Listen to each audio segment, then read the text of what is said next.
Hi guys, it's Zach here from RealEstateLicenseWizard.com. Hope you guys are having a great day. Today we're going to be covering the third part of our real estate practice exam.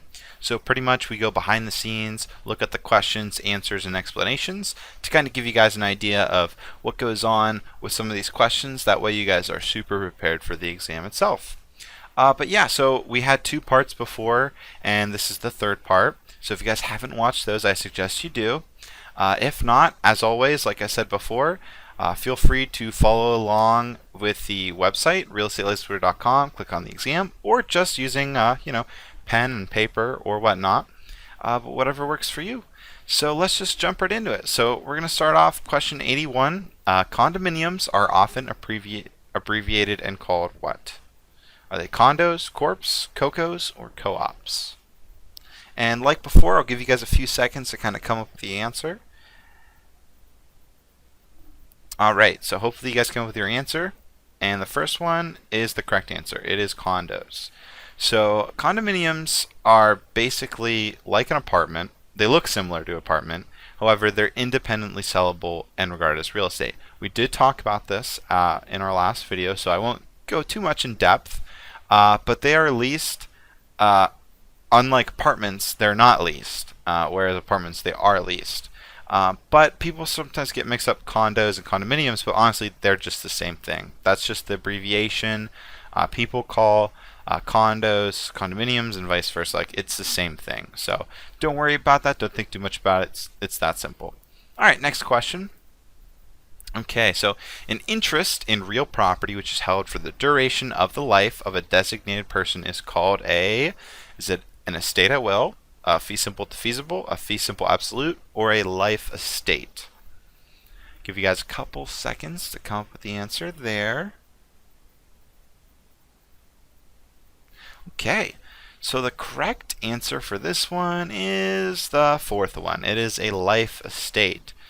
So for bonus points, does anyone remember what the tenant of a life estate is called, or the designated person, I mean? I kind of gave it away. It's called a life tenant. So yeah, basically a life estate is an interest in real property which is held for the duration of the life of a designated person. That person is called a life tenant. So it's limited by the life of the person holding it or by the life of another person. So remember that. We did talk about this one before, so I'll keep it brief. But yeah, remember life estate, duration of life, and the tenant or the designated person is called a life tenant. Alright, next question, question 83. Okay, the highest form of real estate ownership that is recognized by law in which an owner can enjoy the property to its fullest extent. So this one is super easy.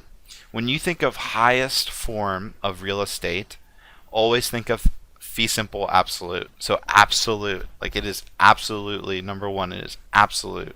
Absolute meaning like, the highest. That is the correct answer. So some people call it fee simple for short, but we'll call it fee simple absolute. So it's the highest form of real estate ownership, and it has an unlimited duration and can be passed on to heirs. So heirs being, like your kids or whatnot. So this is important. This is different than a life estate, which we just talked about. So remember, with a life estate, there's a life tenant. Once that life tenant dies on that, estate, that's it. It either goes to the government or a previous owner, or depending on the contract, whatever it might be. But that is just for the life of a person. Whereas a fee simple absolute, that is indefinitely. That will be passed on to their heirs. So that is typically with most properties, that's fee simple absolutes, pretty common. Now, as we talked about too, it says it's only limited by government powers. So that is true. So if you do have a fee simple absolute, obviously, the government can step in and, take your property if they need to for maybe like, a highway or something through eminent domain or whatever it might be. But yeah, fee simple absolute, highest form. Remember, absolute, highest form. All right, next question. Okay, question 84. A percentage lease is most commonly used in, is it government-owned properties, shopping centers, townhouses, or apartments? Give you guys a couple seconds there.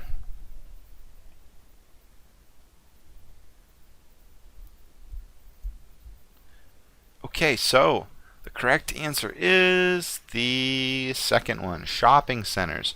So listen, when you think of a percentage lease, think of commercial property, okay? So percentage leases, they pertain to commercial property.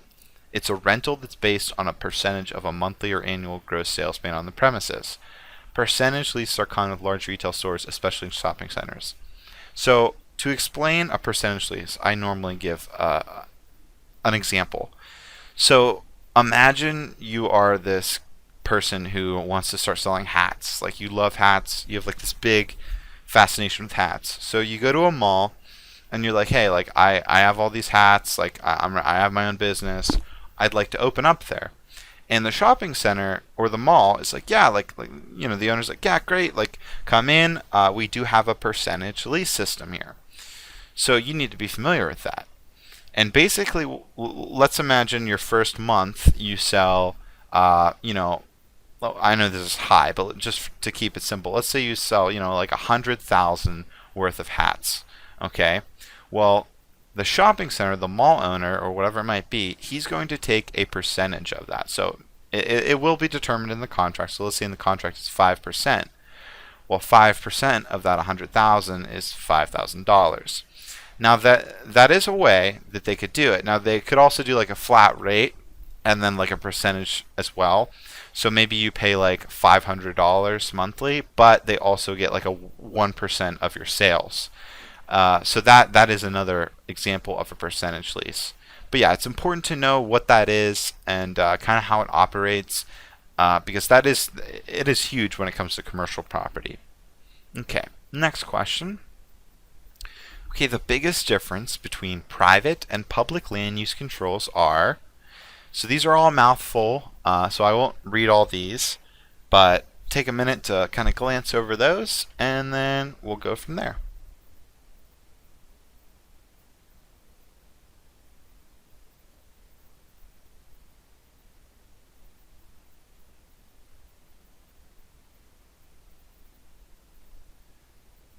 Okay, so what catches your eye? Let's see. Well, so the key thing to remember when you're talking about private and public land use controls is they are two different distinct things. So often some people get them mixed up, but it's pretty simple once you understand. So when you think of private, think of privately owned property or people that are not the government. When you think of public, think of government.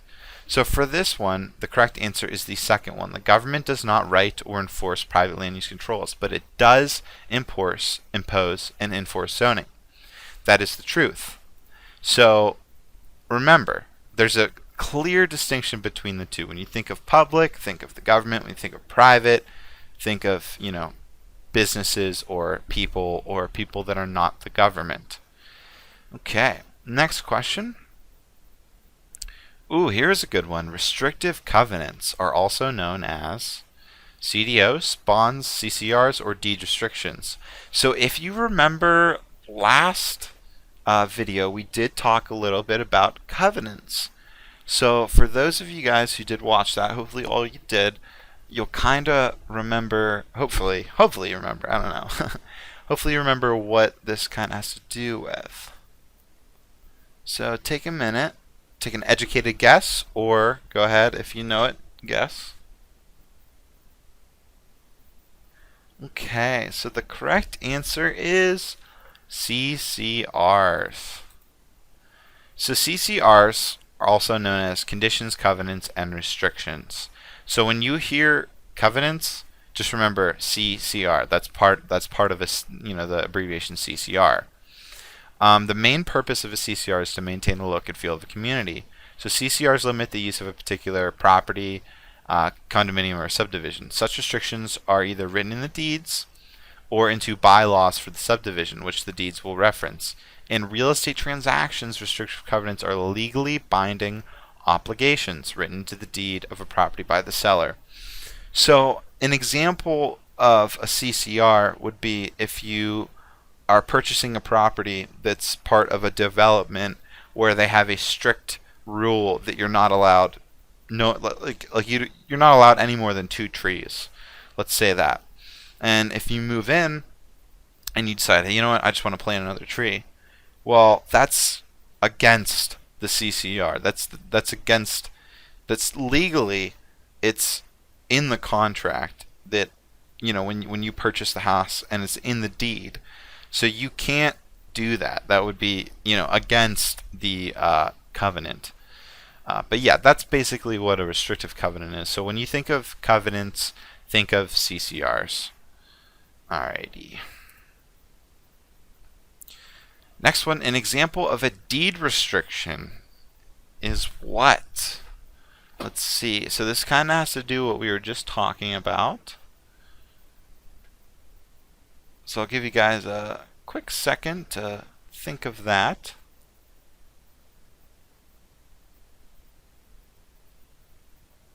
Okay, so hopefully you guys come up with an answer. An example of a deed restriction is what? So, as we did just talk about CCRs, that is something that, is there, but it's different than a deed restriction. So for this one, the answer would be house color. So pretty much deed restrictions are limited to the use of the property imposed by the past or current owner. So this is the difference. A deed restriction would be something that is set up, let's say you own a house and you want to sell it, but you want to maintain, maybe it has some historical significance, like George Washington, lived there or something. Well, maybe not like that, but maybe you just want to keep it, always a certain house color, or maybe a size or something. So you write in your deed that it must remain this color. So a past or current owner can set these deed restrictions, and they will be on the property or the deed forever, because they're legally binded that way. So some common examples are type and number of trees you can remove from the property, house color, window size, typically construction materials used in renovation. Typically, when you're thinking of deed restrictions, think of older styled, houses that maybe had historical significance, things like that. That's typically what happens with deed restrictions. Okay, next question. Oh, but before I forget, just so you guys know the difference, the deed restriction and CCR, just think of it like you would anything else. With a deed restriction, it is a property owner specifically, whereas a CCR, it's normally a promise from a community, or as I mentioned before, if you're in a development area, things like that. Those are CCRs. Deed restrictions are strictly just limitations from a past or current owner. It does not have to do with, like a development, things like that. Okay, next question. Okay, 88. It is the blank duty to explain to purchase agreement and to not mislead any parties. So this one's pretty easy. I'll give you guys a second to think about that one. So, pretty simple. It is the agent's duty to explain the purchase agreement and not mislead any parties. So this comes up a lot when we're talking about real estate ethics. Remember, it's important the buyer and seller clearly understand the document, because it becomes legally binding as soon as both parties sign. And whose duty is that? That is the agent's duty to explain the purchase agreement. So, remember that.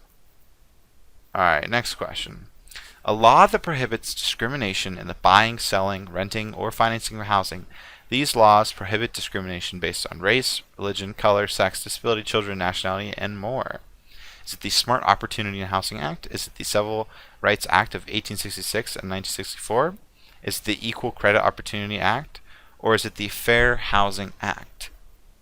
So I'll give you guys a second to kind of think about that one.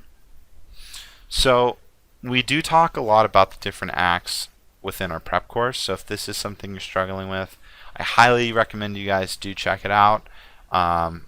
We go pretty in depth in this kind of stuff so you can help distinguish it. But for the sake of this video, I'm going to give you guys the 411, the DL on it. So the correct answer is the Fair Housing Act. So the Fair Housing Act prohibits all of this, and it strictly is very specific about it. So you might think, oh, well, maybe it's the Civil Rights Act. No, it is not. The Civil Rights Act has to do with discrimination, but not specifically, housing.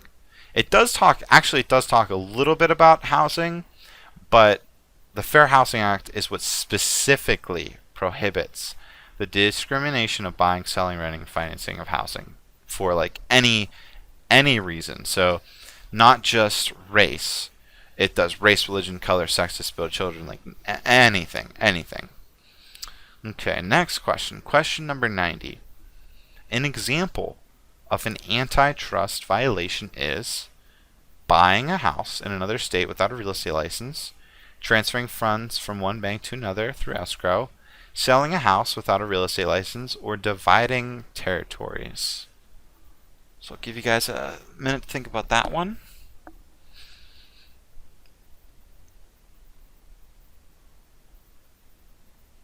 Okay. So hopefully you guys chose the fourth one. So remember, we did talk about this previously before. Antitrust violations. A lot of these questions, they will put on like a bunch of illegal things. So maybe, like selling a house without a real estate license, you can't do that. Really, you can't. I mean, obviously, like a homeowner can employ someone to sell a house for them. So yeah, legally they can do that. But if we're talking, you're acting as a real estate license or a real estate agent without a license, yeah, that's obviously illegal. But the question is an antitrust violation. And they'll throw those questions on the exam all the time to kind of trick you. They'll put a bunch of illegal things on there, but you need to find what the antitrust violation is. So the correct answer is the fourth one. So dividing territories, for those of you guys who don't know, that's when competing brokers agree to split territories and divide interests accordingly. So let's say you and your brokerage and a competing brokerage meet up, and you're like, hey, listen, if we just divide up the town in half, you saw all these houses there, we saw all those houses there, then we can kind of fix whatever commission rates we want to. We could do that. So obviously that is a huge antitrust violation in that example, because you're preventing competition, which is bad for the consumer. It's horrible for the consumer, and it's like it's almost like setting up like a monopoly. So that is the correct answer. Dividing territories, an antitrust violation. Don't do it. Okay, next question. Okay, question 90. During the listing agreement, a commission of 6% is established. The house is sold for $250,000. What is the commission? Okay, so I'll give you guys a minute to do this one.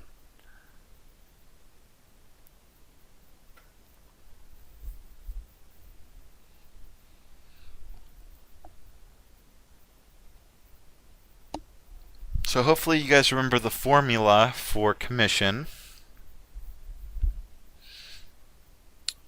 Okay, the correct answer for this one is the third one, 15,000.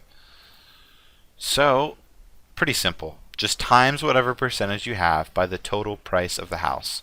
So in this case, take 25,000 and multiply it by 0.06 or 6%. Doing the math that way gives you $15,000. All right, next question. 92. An example of economic obsolescence would be a large shed in the backyard that is rotted, flight patterns above your house, old shaggy carpet, or broken shingles.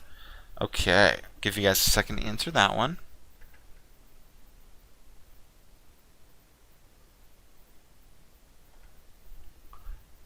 Okay, so if you guys remember from the last video and the first one, we talked a little bit about depreciation, and we talked about economic obsolescence, and as well as functional obsolescence. So functional obsolescence would be old shaggy carpet. But we're talking about economic obsolescence here. So the correct answer would be flight patterns above your house. You can't fix that. You can't do anything about that. It's just the way it is. Sadly, there's flight patterns above your house. That's not going to help with your property value. But remember, it's an external factor. It's off the property, and it can't be fixed. Remember what we talked about before. With economic obsolescence, you cannot fix it typically, aside from picking up your house and moving it. Whereas with the other form of depreciation, you can fix it. So you have your economic obsolescence, and the other one being the functional obsolescence. Okay, next question. A good example of a purchase agreement is it ordering something online and checking a box that says terms and conditions? Is it transferring funds to one agent from another? Is it going to the mall? Or is it Walmart? So I'll give you guys a second to kind of figure that one out.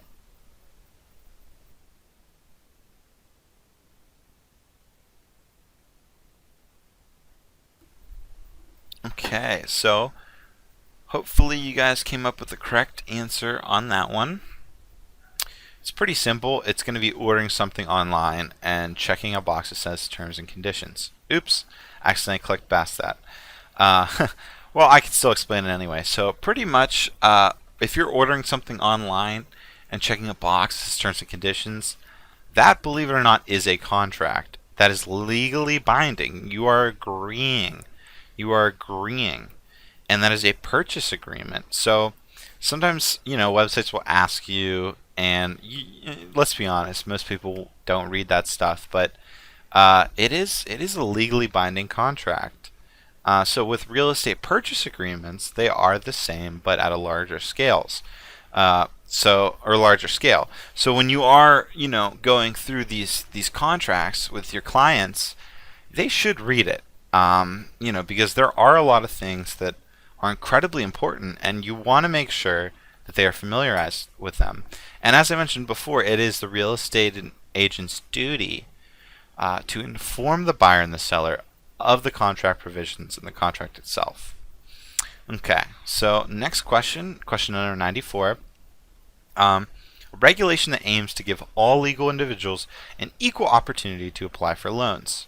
Is it the Equal Credit Opportunity Act? Is it the Civil Rights Act of 1866 and 1964?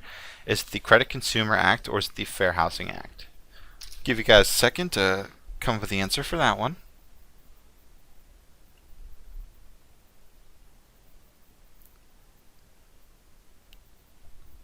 Okay, so when you see this, when you see equal opportunity to apply for loans, just think of credit. Remember, you need good credit to get a loan. Well, most loans, that is. So the first one would be the correct answer. The Equal Opportunity, or the Equal Credit Opportunity Act, is a regulation that aims to give all individuals an equal opportunity to apply for loans. So this comes into place like if one of your clients went to a bank, and let's just say they were a group of Native Americans, and they went to the bank, and for some reason the loan officer was like, no, I refuse. I will not give you guys a loan because, I think Native Americans are bad people. It's, obviously that's incredibly racist and, offensive. Well, guess what? If they said that, they're violating an Equal Credit Opportunity Act. Not only could that guy end up in possibly, jail, but the business could be fined significantly and penalized for that. So the Act protects consumers from being wrongfully discriminated. So that's no matter what type of person applies for the loan. They can't be turned away. If their credit is good and they qualify, if the numbers are there, they should be able to get a loan. It's as simple as that. All right, next question. Question 95. A licensee is commonly called is it a third party person? Is it a real estate agent? Is it a homeowner? Or is it a renter? Okay. Think about that one.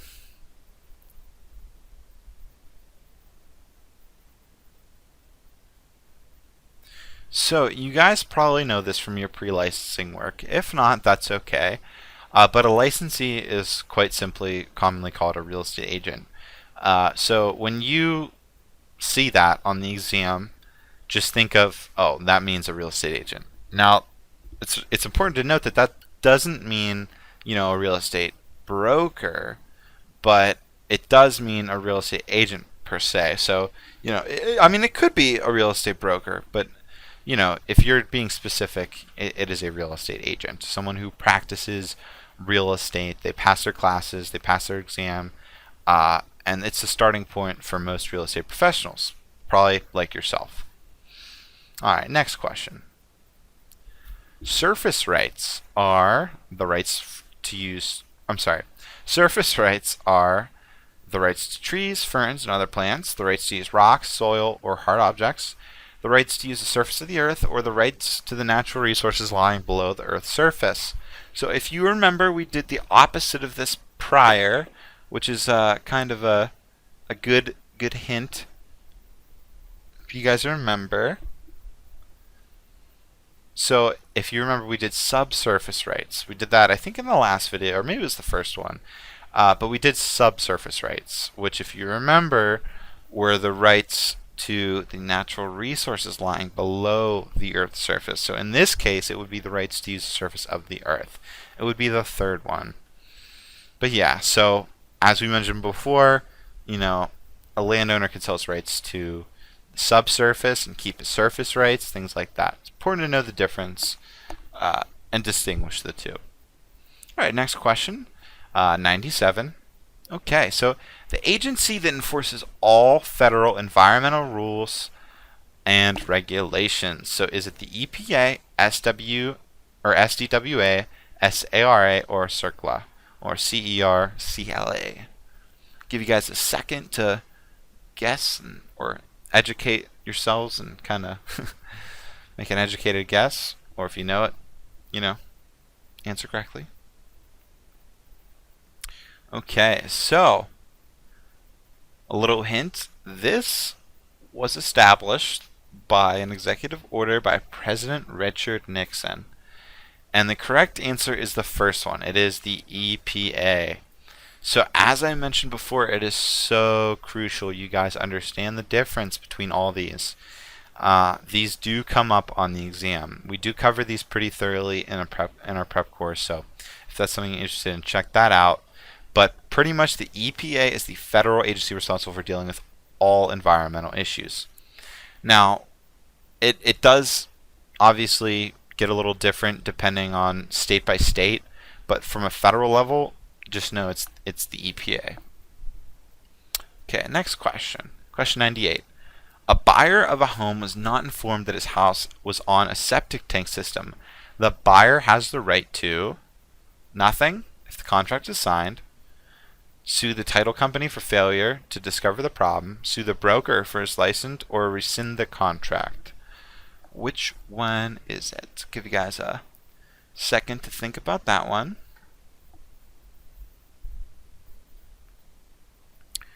Okay, so here's the deal. An agent must reveal all property facts and defects at the point of the sale. A failure to disclose this information will allow the buyer to rescind the contract. So the correct answer is the fourth one. So remember that.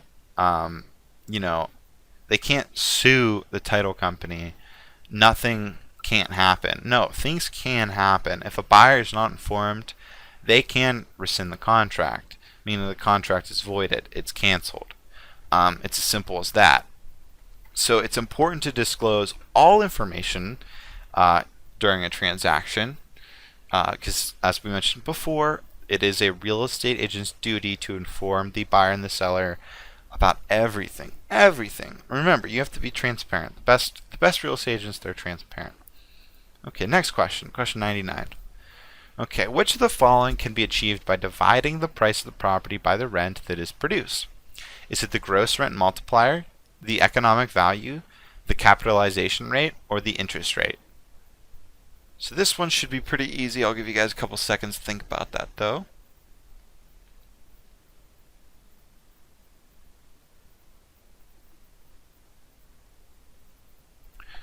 Okay, so the correct answer is the first one, the gross rent multiplier. Not much to say about that. We did one of those questions in our previous videos. But yeah, the correct answer is gross rent multiplier. Okay, question 100. Ad valorem means what? Does it mean property value derived from assessment value? Does it mean according to value? Does it mean added value? Or does it just mean value? So obviously it has to do something with value. What is it? Give you guys a second to kind of take an educated guess, or if you know it, select the correct answer. Okay, so ad valorem, that is Latin. That is Latin. Latin for what? According to value. The second one's the right answer. All ad valorem taxes are based on a determined value of an item being taxed. The most common application of ad valorem taxes is property tax. So when we talk about property tax, you'll hear that phrase thrown around a few times, ad valorem.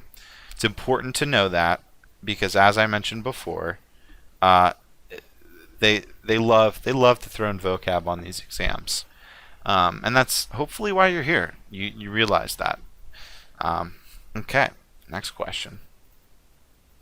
101. Justin takes out a mortgage loan that requires monthly payments of $650.50 for 25 years and a final payment of $30,000. What type of loan is this? Is it a variable cost loan? Is it a fixed rate loan? Is it a balloon loan? Or is it an FHA loan? Go ahead and take an educated guess or answer what you think is the correct answer.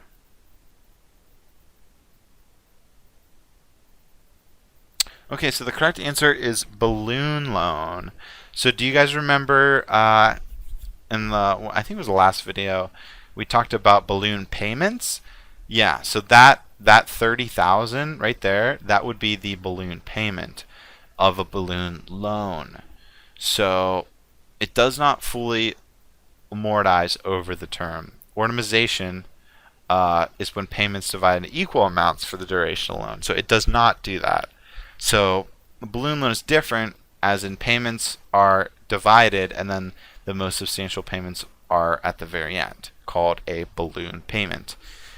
So as I mentioned before, this after that they have a choice. They can either pay it off or they could refinance, but I'm not going to get much into that since we did talk about that before. Next question, 102. A property's market value is $400,000. The assessment rate for the house is 25% with 22.75 mils and a $25,000 property tax deduction. Find the annual property taxes. Okay, so this one might take a hot minute, so I'm going to give you guys some time to figure that out. Hopefully you guys do know how to do this. If not, I will explain it in a few moments.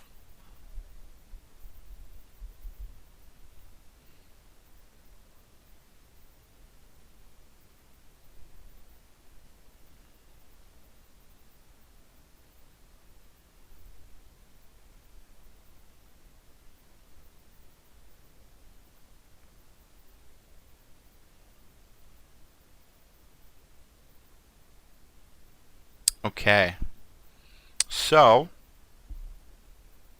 let's get this done, huh? In this problem, we have to find the annual property taxes. Remember that word, annual. That does come into play. So, what do we do? Well, first off, we have to find the assessed value. In order to do that, we have to take the market value, which is that 400,000, that number right there, and then we have to multiply it by the assessment rate, which is 25%, which is right here. So it would be 400,000 times 0.25, which equals 100,000. So I guess it would be easier if I showed you guys the steps on this one. So the correct answer is the third one. So let's go ahead and look at the steps down below. Maybe it'll be a little bit easier to explain. So yeah, as I mentioned before, you're going to get that 400,000. You're going to times that by 0.25, which equals 100,000. Now that we have the assessed value, we must subtract the deductions. So 100,000 minus 25,000, which equals 75,000. The next step is to utilize mills. So the mill rate is the amount of taxable payable per dollar of the assessed value of the property. So we have to multiply the assessed value by the mill rate, which is 75,000 times 0.02275, which gives us a total of $1,706.25. So the annual property taxes would be that. It would be the third one. So I know that was a lot there, but listen, these questions do come up on the exam. The thing you guys have to remember with this is it's practice. It takes practice. So we have a section dedicated to this in our exam prep course where we kind of go over specifically how to do these problems, and there's plenty of examples for you to practice on. But yeah, if you guys haven't done one of these problems before, I highly recommend you start. At the very least, kind of get the idea of what exactly it is so that you are prepared, because these questions do sometimes show up on the exam. Okay, next question. 103. Property's market value is $350,000. The assessment rate for the house is 15% with 27.50 mils.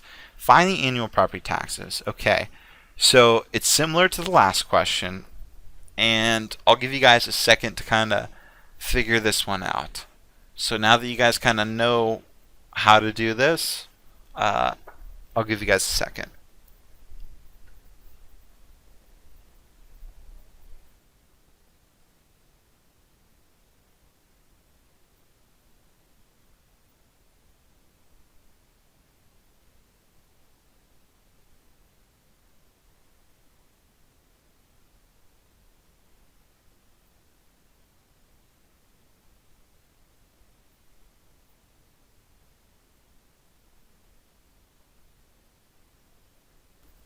Okay. Hopefully you guys came up with the correct answer. So for this one, it is the third. It is 1443.75. So just like before, it's actually a very, very similar question. But here's the deal. In this question, there's no deductions. So we would just take our normal 350,000, multiply that by 15% or 0.15, and then we go into the mill rate. So like the last question, only there's no deductions, so you don't have to worry about it. This question is actually easier than the last one before. But yeah, once you take the mill rate, you multiply that by that assessed value, and you'd get that 1433.75. All right, next question.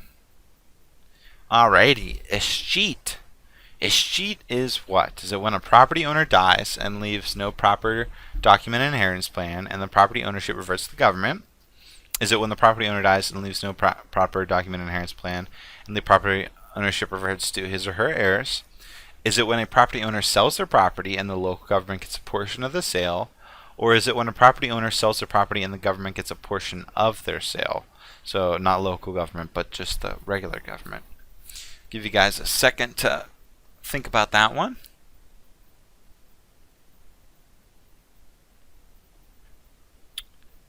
Okay, so the correct answer is the first one. When a property owner dies and leaves no proper documented inheritance plan, the property owner reverts, or the property ownership reverts to the government. So this is true. This is a real thing. And it's kind of scary, which is a huge reason it's important to have a will, or when you're purchasing property and you're dealing with deeds and contracts, You are establishing a clear right to survivorship.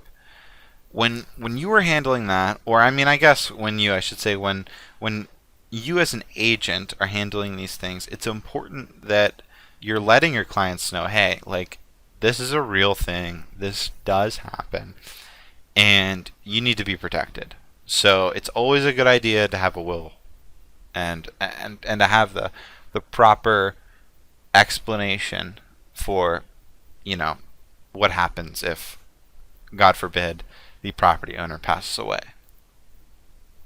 Next question is 105. Richard is renting property from Becky. Richard is on a month-to-month lease agreement. This past month, he did not pay his rent.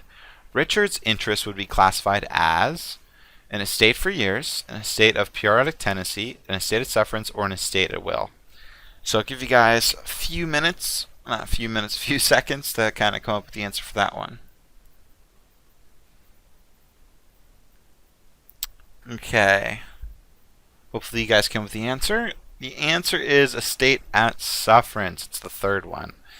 So a tenant who continues to occupy property after his or her rights have expired is said to be occupying the property under an estate at sufferance. You never want to be in an estate at sufferance. When you hear estate at sufferance, think of the property owner is suffering. They're losing money essentially because their tenant is occupying and they're not paying. Next question. The document that defines the relationship between the broker and the seller is disclosure statement, purchase contract, exclusive agency contract, or listing agreement. Go ahead and think about that one.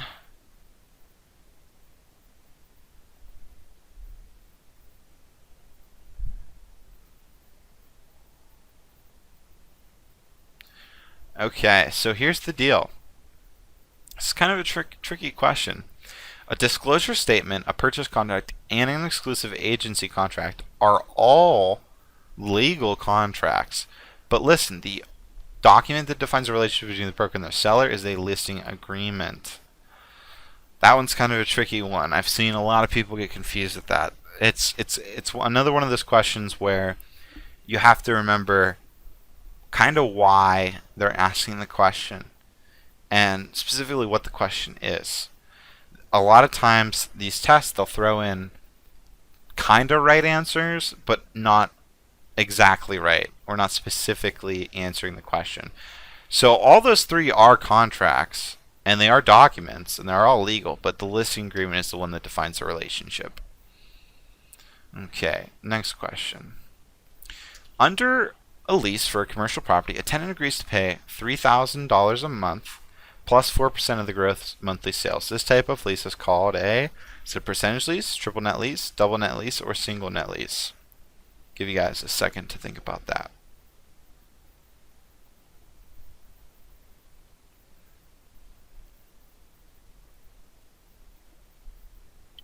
Okay, so hopefully this one was easy for you. We went over this one earlier. It's a percentage lease. So remember, a percentage lease is where they get a portion of their sales or their gross income of total sales upon, a month-to-month basis. So, yeah, that is a percentage lease.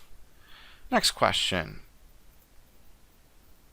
Okay, the Civil Rights Act of 1866 prohibits discrimination in real estate based on race and gender, religion, gender, or race. So, kind of everything but mixed up. Which one is it?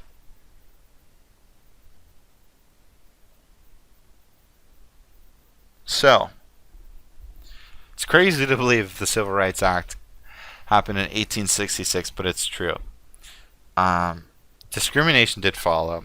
For those of you history buffs, everybody knows, to this day, discrimination is still an issue, but it really kind of evolved in the late 1900s. So in the early 1800s, or I'm sorry, the middle to late 1800s, when they came up with the Civil Rights Act, it just had to do with race. That's it. There was no gender, there was no religion, They didn't care. And as horrible as that sounds, they didn't. Back then, women were supposed to still just cook and clean, and certain religions were just horrible. Like they looked at them as like these horrible entities and things like that. Obviously, we're almost 200 years past that now. But this was the first act. This was, granted, you might think, okay, well that great. They did was race back then, but it was a big step. It really was.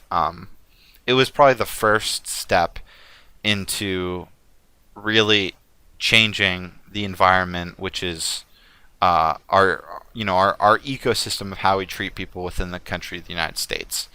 So it's important to know, and as an agent, it's important to know because this is kind of the law that started it all.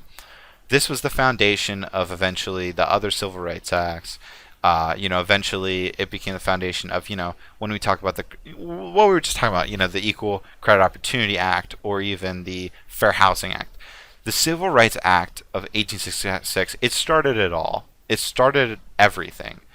So yeah, that was pretty much it. Pretty much it that. But definitely know the difference and know that back then it just did have to do race, and then eventually, it evolved to what it is today, where discrimination, race, gender, religion, everything that's illegal today. Next question. Okay, so an item on the property that is installed by the tenant and are related to the tenant's business are called what? Implements, easements, trade fixtures. What is that? I'll give you guys a second to kind of think about that one.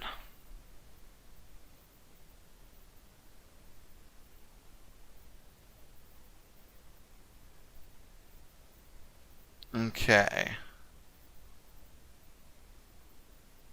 Any idea? So, when you think of this, you need to read this question all the way. An example that is installed by the tenant and are related to the tenant's business. That's the key thing, tenant's business, is a trade fixture. So fixture is technically a right answer, but it's not right enough. You need to go a step further. Trade fixtures refer to connections with businesses, like a stove, a refrigerator for a restaurant, things like that. So, I keep mentioning this, but I'm trying to drill through you guys' heads. You have to remember that with these questions, they'll throw in answers that are kind of right or technically right, but they're looking for it one step further. So while your gut, you might be stressing on exam day, and you might look at this question and be like, it's fixtures. Well, yeah, that is right, but it's not 100% accurate for this question because we're talking about trade fixtures here. We're talking about the tenant's business. It's the key thing to remember. But all right, next question. 110. The rights of the owner of a property located along a river is called riparian rights, littoral rights, water rights, or river rights. Give you guys a second to think about that one.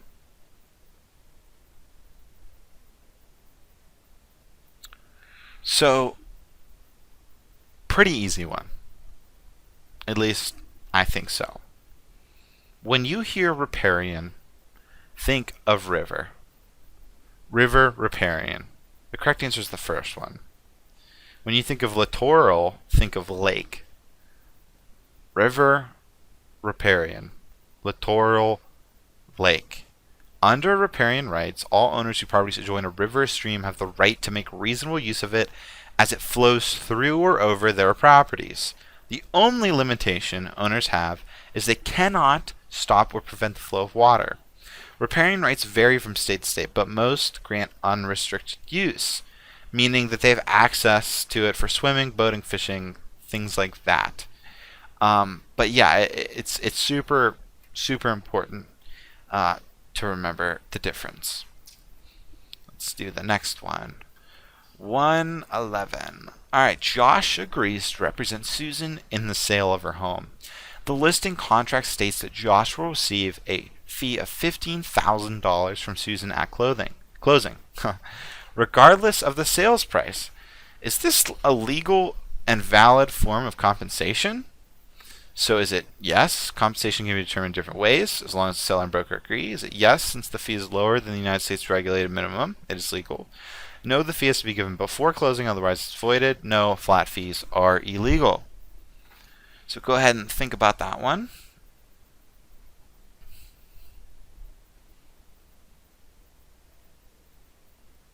So here's the thing, guys. Here is the thing. As long as the seller and broker agree, compensation, no matter how much, when, or any avenue, it is legal. So it's the first one. Yes, compensation can be deserved in different ways as long as the seller and broker agree. So that's the correct one for that. Alright, 112. Andrew created a life estate on his property, and his sister Gabby, under the terms of the deed, ownership of the property will last until what? Sorry, I choked up there for a second. I'm going to read it one more time. Andrew created a life estate on his property for his sister Gabby. Under the terms of the deed, ownership of the property will last until what? His last day of the fiscal year, his moving out date, her death, his death. So think about that one for a second.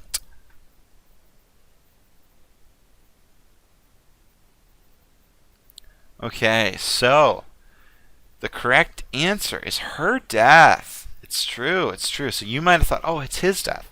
Listen, you have to read this question carefully. Andrew created a life estate on his property. So his property, but for his sister. It is for his sister.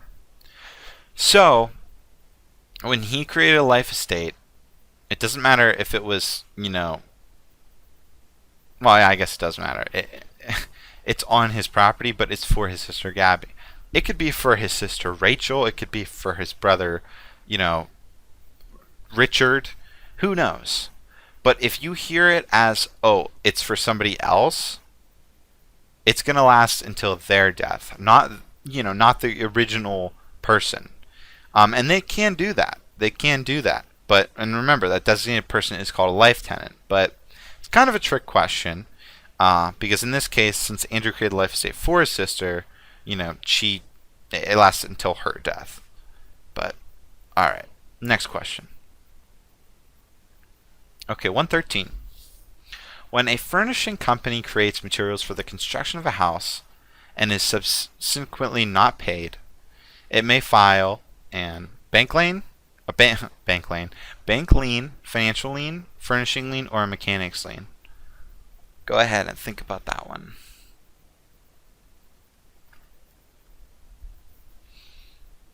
So, this lien does have another name, and you guys might know it by this name, you might not.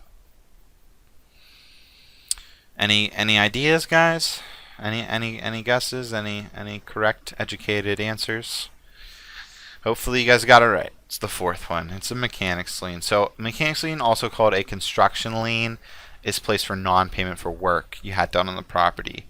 So maybe it's for a contractor, professional who supplied labor, like, maybe they completely added a massive kitchen before you moved in. This is designed, though, to protect professionals from the risk of not being paid. But yeah, it is involuntary and is specific. And the answer is a mechanics lien. Alright, 114. When you borrow money to buy real estate, you give the lender a what against the property? A deed, a judgment lien, a mortgage lien, or a tax lien? So another question about liens. I'll give you guys a second to think about that one.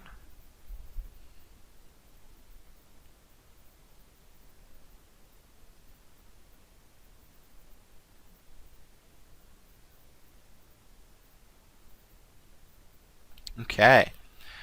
Hopefully you guys came up with an answer. The correct one is mortgage lien. When you borrow money to buy real estate, you give the lender a mortgage lien against the property. Mortgage lien is voluntary specific lien. And in fact, it is the most common type of voluntary real estate liens. That is the truth. Mortgage liens come into play with any transactions during real estate. Unless, they buy the house completely in cash. Typically, though, you're going to deal with mortgages. You're going to deal with mortgage liens. It's important to know what those are. All right, next question. In the case of a tax lien, who gets paid first? Is it the government, the commission, the buyer, the seller, or the homeowner? So think that one over.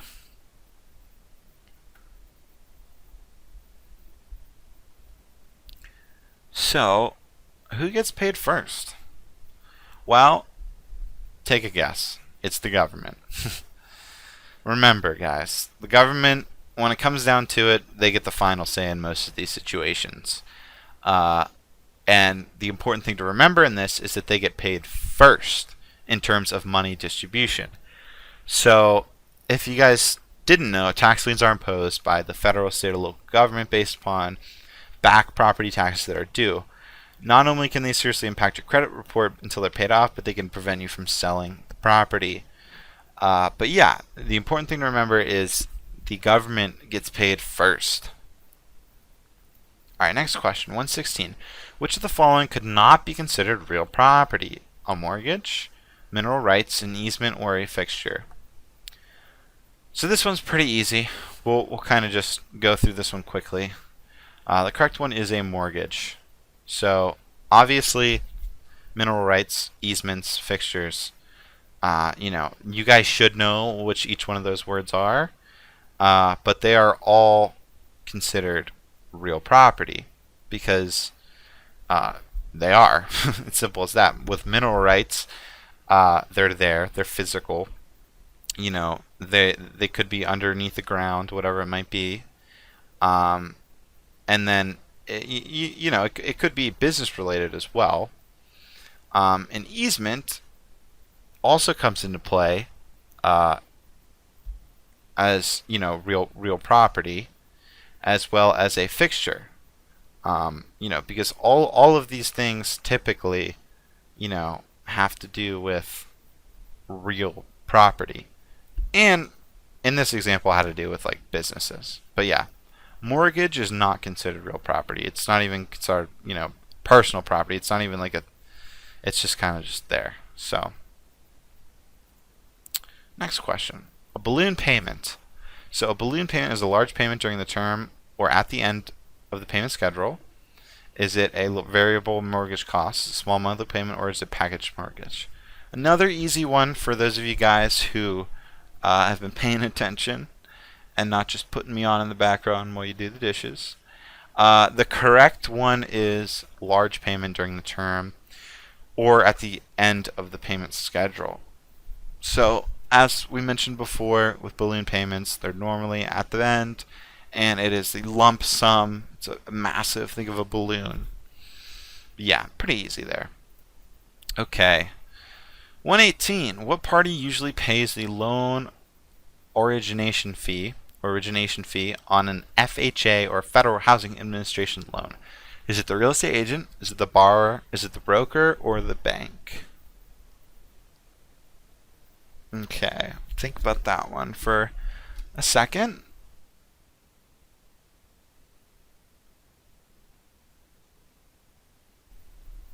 Okay, so correct answer is the borrower. Listen, the borrower typically has to pay most of this stuff. Remember that. The origination fee, though, it covers borrowers to obtain FHA-backed financing, so it is traditionally paid by the borrower. FHA loans are mortgage issued by an FHA-approved lender. So FHA loans are sought out because they require, lower down payments, things like that, than conventional loans. But there still has to be some fees. You can't just get an FHA loan and just be like, yeah, whatever. It is a fee, though, that covers, the status of obtaining the FHA loan. And that comes down to the borrower, not the agent, not the broker, not the bank. It is the borrower's responsibility. Okay, next question. Alrighty. 119. What is the government-issued plan to guide the long-term physical development of a particular area? Is it the private property plan? Is it the ordinance plan? Is it the zoning plan? Or is it the master plan? Think about that one for a few minutes.